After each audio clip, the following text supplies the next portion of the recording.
Саламатсыздар, урматтуу Чалкан медиа каналынын көрөрмандары. Өлкөбүздө алган акыркы сааттагы жаңылыктар менен сиздерди тааныштырабыз. Каналыбызга катталып, ой-пикирлериңиздер менен бөлүшүңүздөр.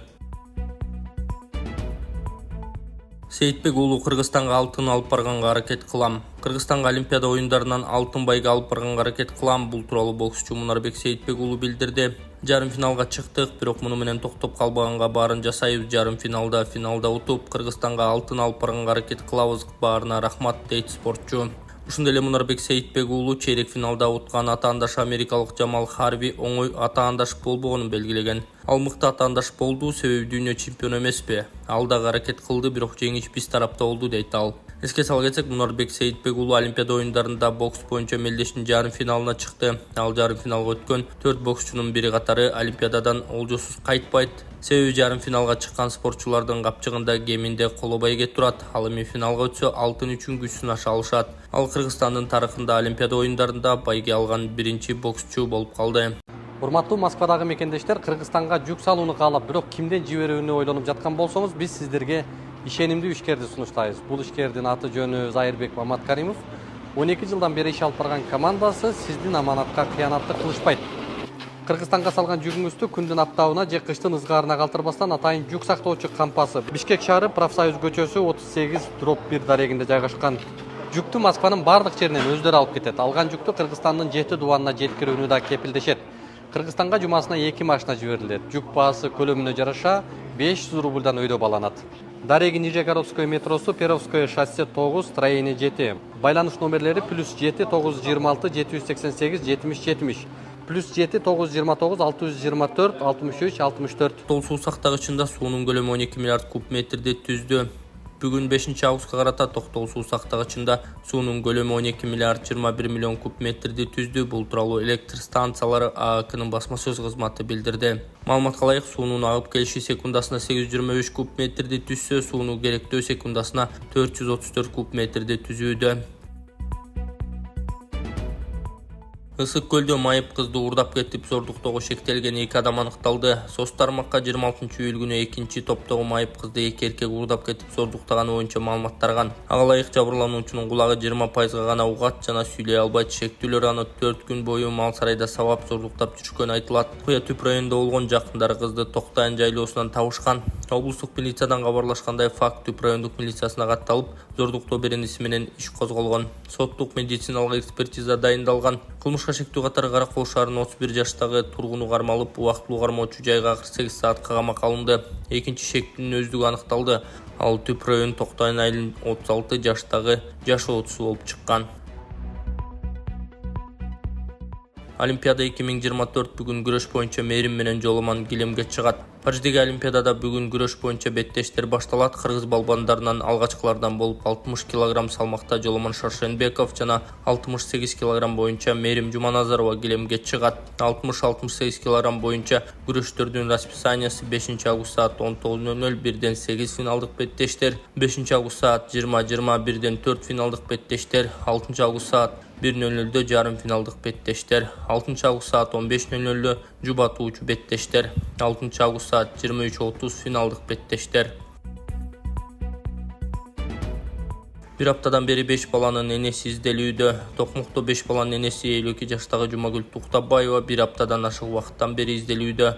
Бул тууралуу Чүй облустук башкы башкармалыгынан билдиришти. Маалыматка ылайык, ал 28 июль саат 8:30 чамасында үйүнөн чыгып кеткен боюнча дайынсыз. Бою 165-170 см, чачы кара, кой көз, дене түзүлүшү орто, өзгөчө белгилери жок, сезонго жараша кийинген деп айтылат маалыматта. Милиция көргөн билгендердин 0312 607 363 0313 863 102 0701 133 512 телефондоруна чалып коюуну өтүнүүдө.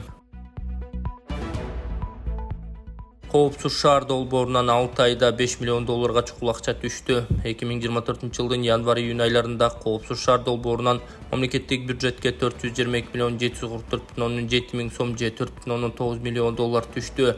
Финанс министрлигинин жарым жылдык баяндамасында жазылгандай, бул былтыркы алгачкы жарым жылдыктагы көрсөткүчтөн 250,6 миллион сомго көп. Быйылкы 6 айда коопсуз шаар долбоорунун айып пул туумдары жана каржылык санкциясынын суммасы 15,17 миллион сомго чыкты. Кыргызстанда жол кыймылын көзөмөлдөө үчүн коопсуз шаар долбоору 2019-жылы иштей баштаган. Ага ылайык Бишкек-Ош сыяктуу ири шаарларга Бишкек-Торгарт, Бишкек-Ош автожолдорунун боюна камералар орнотулган. Долбоордо Орусиялык Vega концерни ишке ашырган. Коопсуз шаар 2 долбоорун уткан. Shenzhen Sunwind Intelligent Co. Ltd аттуу китайлык компания 7 облус, 2 чоң шаар, 15 кичи шаар жана 73 халк жашаган аймакка видео көзөмөл коюп, жалпысынан 306 аппарат орнотушу керек болчу. Бул долбоор пландалган мөөнөтүндө ишке ашпай калгандыктан Санаап өнүктүрүү министри Shenzhen Sunwind Intelligent Co. Ltd компаниясын 2022-жылы сотко берген. Ички иштер министрлиги коопсуз шаар системасынан тышкары жол эрежелерин бузууларды аныктаган 30дан ашуун автоураган аппараттык программалык комплексин сатып алган. Анын 10 стационардык, 22 мобилдүү автокырсыктардын саны 3 жыл ичинде 38% азайганын Ички иштер министрлиги маалымдаган. Кичинекей наристе жаш 6 баласы жетим калбасын, ушул эне жашасын десеңиздер, аягына чейин көрүп, видеого лайк басып, колунда бар инсандар Аллах үчүн эхсан кылып кетиңиздер. Ассаламу алейкум, урматтуу YouTube каналыбыздын көрүүчүлөрү. Мен Эл Үмүтү фондунун жетекчиси Болотбек Айдаркулов. Операция болуш үчүн $20 миң каражат керектелиптир. Эми бул сумма дагы өзгөрүп кетиши мүмкүн экен. Ушул эжекебиздин буттарында, сөөктөрүндө мындайча айтканда кальций азайып, буту иштебей шал болуп баратат да күндөн күнгөчө. Ошого сиздердин жардамыңыздар керек. Болушунча ихсаныңыздарды көбөйтүп, ушул эжекебизге бериңиздер. Ушул реквизиттер Мухамбек Б деп Сбербанк чыгат, Дембанк Курстанбек Б деп чыгат тугандар. Ошого кеңири өзүңүздөрдүн ихсаныңыздарды которуп коюңуздар. Бул аталып аткан реквизиттерди айтып атканымдын себеби көпчүлүгү баягы биздин видеолорду көчүрүп алып, өздөрүнүн немесин коюп алып, мошенничество кылышы мүмкүн экен да туугандар. Ошолор көчүрүп алгандар болуп атат да. Биз көбүнчө ошол робудуга берип эме кылган учурларыбыз болду. Биздики акционный фонд Юстиция министрлигинен атайын каттоодон өткөн. Кеңири ушул эжекебиздин өзүнө түшөт, көтөрө бересиздер. Эжекебиздин 6 баласы бар. Ошентип күндө ушул акыбалда жатат да. Бул жакта мына кичинекей бөбөгү наристеси дагы жатат. Эми эжекебиз тура албагандыгына байланыштуу. Бул бөбөктү бул жакта эжебиздин кыздары карайт да. Эжебиз ушул акыбалда жатат. Ошо кайдыгер карабастан ушул эжебизге жардам берип кетиңиздер туугандар. Мындай күндү, мындай оор дартты эч кимдин башына салбасын. Кудайым душманыбызга дагы ыра көрбөйбүз. Буюрса эжекебиздин дагы үмүтү чоң сиздерден. Ошол насип кылса, эжекебиз бутунда туруп кала турган болсо, Алла насип кылса, ушу сиздердин бир чоң бир соолукта калганыңыздарга мына акыретте дагы күбө болобуз туугандар. Казакстанда өтөп турган көчмөндөр оюндарына Кыргызстандан 268 спортчу барат. Казакстанда өтөп турган дүйнөлүк көчмөндөр оюндарына 29 спорттун түрүнө катышуу үчүн 268 кыргызстандык барат. Бул тууралуу спорт департаментинин директорунун орун басары Самат Токтоналиев маалымат жыйында билдирген. Анын айтымында учурда спортчулар үчүн форманын эскизи иштелип чыккан. Аны атамекендик Bixer компаниясы тигет. Азырынча калган маалыматты айтпай турайын, даяр болсо расмий жарыяланат, деди Токтоналиев. Ошондой эле ал делегациянын кийимине, тамак-аш, жол кире жана мейманканасына мамлекет тарабынан акча бөлүнөрүн кошумчалады. Белгилей кетсек, быйыл 5-дүйнөлүк көчмөндөр оюндары 8-13 сентябрда Казакстандын Астана шаарында өтөт. Мелдештерге 85 өлкөдөн 2000ден ашык спортчу катышары болжолдонууда.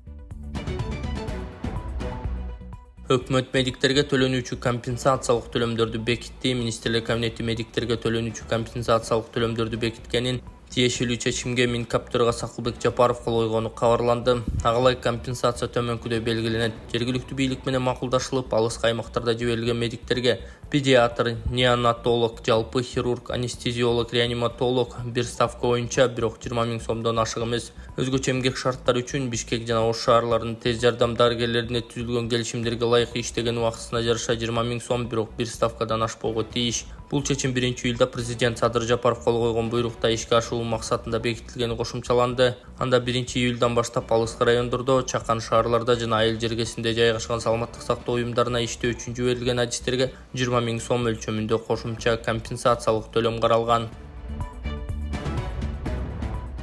Волна ден соолукту чыңдоо борбору от массажы менен гайморит, простатит, грыжа, остеохондроз, куян, жел кабыз, артрит, артроз, тизем уун, баш оору, суук тийүүнү дарылоо жана гандин таякчалары менен жасалган массаж аркылуу кан айлануу системасын жакшыртуу, гайморитти дарылоо үчүн бет көмгөйчөлөрүнө от жагуу, андан соң табыгый чөптөрдөн жасалган порошокту мурунга үйлөп ириңдерди алып чыгаруу, төмөндөгү ооруларды айыктыруу үчүн дары чөптөргө сугарылган таякчалар менен массаж жасап, андан кийин от жагып, денедеги токсин, шлак, туздарды чыгаруу. Бизге келип, кепилдик менен ден соолугуңуздарды чыңдап кетиңиздер. Кыргыз-Өзбек заводунан жыл соңуна чейин 1000 автоунаа чыгаруу күтүлүүдө.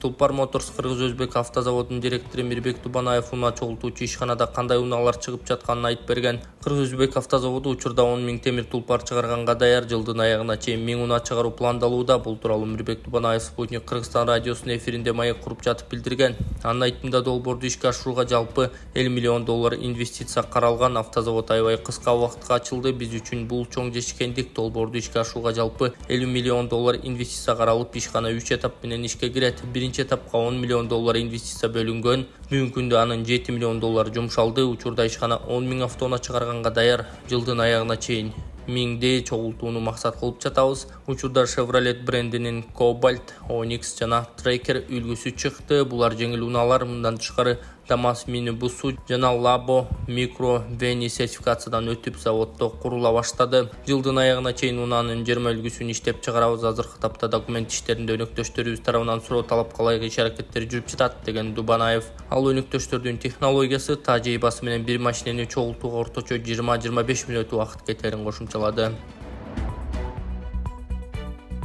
Бишкектеги Байтик Баатыр Абдрахманов көчөсү оңдолуп толугу менен ачылды. Бишкек Байтик Баатыр Жусуп Абдрахманов көчөсү капиталдык оңдоп түзүү иштеринен кийин толук ачылды. Бул тууралуу муниципалитеттен билдиришти. Маалыматка ылайык аталган өзгөчө Алы Токонбаевден баштап Жибек жолу проспектисине чейин 6 жана 5 сантиметрлеги 2 катар асфальт төшөлгөн. Мындан тышкары жол жээгиндеги бордюрлар алмаштырылды. Учурда коммуникация жана электр зымдарын жер астына киргизүү боюнча иштер улантылып жатканы кошумчаланды.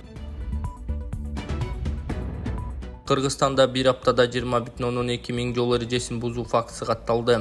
Кыргызстанда 29 июлдан 4 августка чейин 20,245 жол эрежеси бузуу фактысы катталды. Бул тууралуу ИИМдин жол кыймылынын коопсуздугун камсыздоо баш башкармалыгынан билдиришти. Анын ичинен тийиштүү документтери жок транспорт каражаттарын башкаруу 482, мас абалында автотранспорт каражатын башкаруу 200, автоунаанын терезелерин мыйзамсыз караңгылатуу 53, жөө жүргүнчүлөр катышкан жол эреже бузуулар 1173, транспорт каражаттарын эксплуатациялоо эрежелерин бузуу 3170, автоэн баштык 12, белгиленген ылдамдыктан ашуу 4280, жалган мамлекеттик номер менен унаа башкаруу 1, башка жол эрежелерин бузуу фактылары 10311, ар кандай жол эрежелерин бузгандыгы үчүн 1605 автоунаа убактылуу токтотуучу айып короо жайына токтотулган. ИИМде маалымдашкандай, эгерде жол эреже бузуу фактысына күбө болсоңуз 0777 102 102 ишеним номерине жөнөтүп койсо болоорун эскертет.